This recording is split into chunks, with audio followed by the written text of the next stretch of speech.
I've served in this chamber for 38 years, and that's a long time. It's over half of my adult life.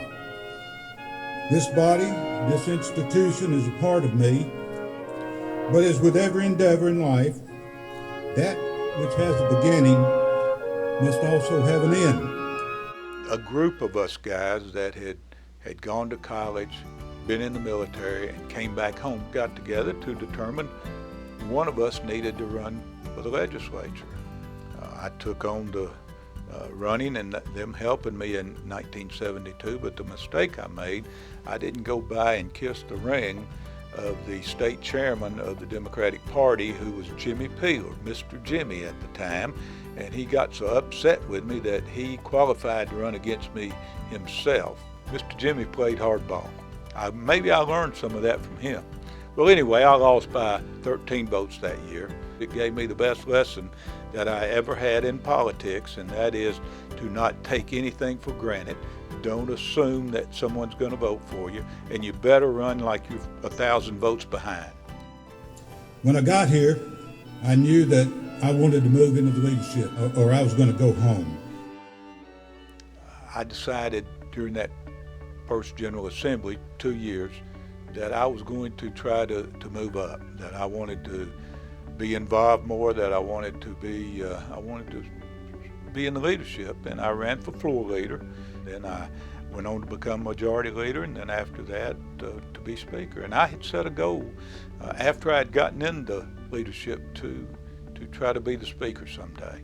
He's focused on politics all the time, and that's why he was part of this period when he and Governor McWhorter really made Tennessee a better place in many, many tangible ways. And of course, we're still living with that legacy.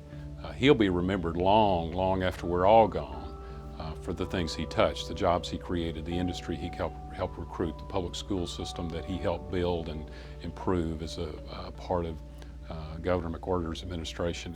And all that was a result of Jimmy Naifeh's leadership in making sure that the things that they were trying to do actually got accomplished in the legislature. Speaker Naifeh always fought not only for pre-K, not only K through 12, but for higher education. You know, he was one of the persons that stood up for the Hope Scholarship that allowed people to get merit scholarships going to college. For technical schools, he believed in, everybody's not meant to go to college, but certainly everyone's meant to where they can be trained for a job to make a good living for their family. He went out of his way to try to do what he thought was right for children in schools and to make everything as good as possible for them, to make them have opportunities, let everyone have an opportunity. Children in this state have had no better advocate than Jimmy Naifeh. When he cast a vote, it is with the idea that the next generation is going to have to live with it. And so in his mind, on any number of issues, is the vote I'm casting today the right ones for my children and my grandchildren? He instilled in the party to believe in what they believe in and to practice what they believe in.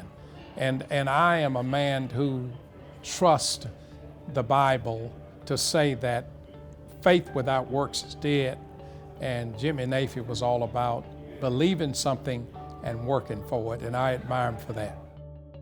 It's hard to put 38 years of service into a few remarks, but I'll leave you with this thought. Power and influence are only effective when used properly.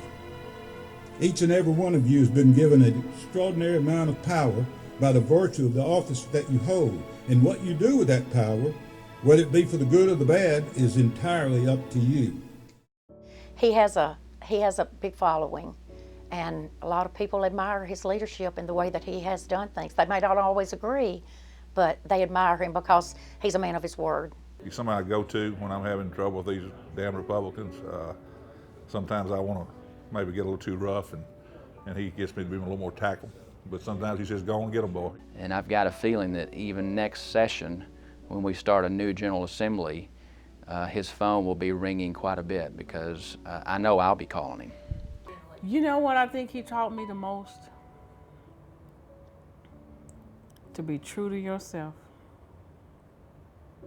In all of the things that we deal with on a daily basis, you have to go to bed with yourself at night.